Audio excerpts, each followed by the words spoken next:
आइए आज हम अपने चैनल पर बात करते हैं अभिव्यंजनावाद की। अभिव्यंजनावाद का संबंध क्रौचे से है। क्रौचे के विषय में बात करने से पहले एक बात जानना बहुत ज़रूरी हो जाता है कि क्रौचे का जन्म जो है 1901 में इटली में हुआ और ये मुख्य रूप से दार्शनिक रहे। इनकी सबसे प्रसिद्ध जो पुस्तक है वो एस्थेटिका है। पुस्तक तो इन्होंने एक ही लिखी, लेकिन सबसे मज़ेदार बात यह है कि इन्होंने सौंदर्य शास्त्र पर जितनी संगोष्ठी आयोजित की गई, उन संगोष्ठियों में जो 4 भाषण दिए गए वे सबसे महत्वपूर्ण रहे। सबसे पहला जो इन्होंने दिया वो दिया कला क्या है, यानी कला के संबंध में, और दूसरा दिया कला विषयक भ्रांत धारणाएं, और तीसरे पे इन्होंने बात की अंतरात्मा और मानव समाज में कला का स्थान। चौथा रहा समालोचना और कला का इतिहास।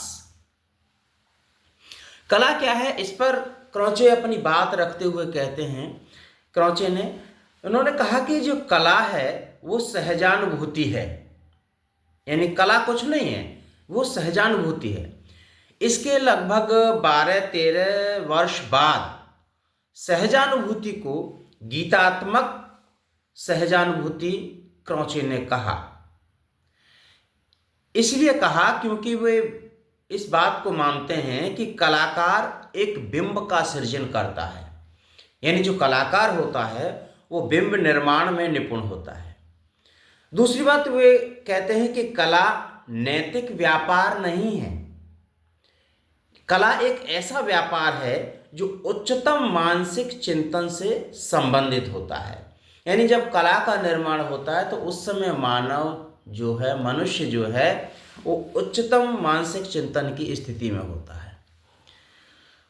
क्रौचे का यह भी मानना है कि ज्ञान के 2 रूप होते हैं, एक तो सहज रूप होता है और दूसरा है तर्क शक्ति से प्राप्त होता है। जैसे आप इसको इस प्रकार समझ सकते हैं कि ठंडी वस्तु को छूने से ठंडक का एहसास होता है, और गर्म वस्तु को जब आप छुएंगे तो जलन का एहसास होता है। यह सहजानुभूत ज्ञान।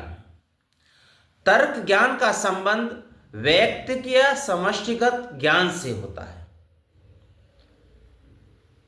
आगे वह कहते हैं कि ऐसी कला जो गीति, सुख या दर्शन पर निर्भर है,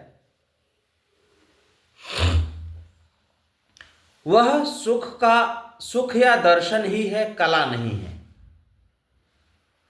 तीसरी बात इन्होंने कहा कि सत्य और यथार्थ का केवल एक ही केंद्र बिंदु है, वह है मस्तिष्क, यानी मस्तिष्क में ही सारी चीजें निर्मित होती हैं।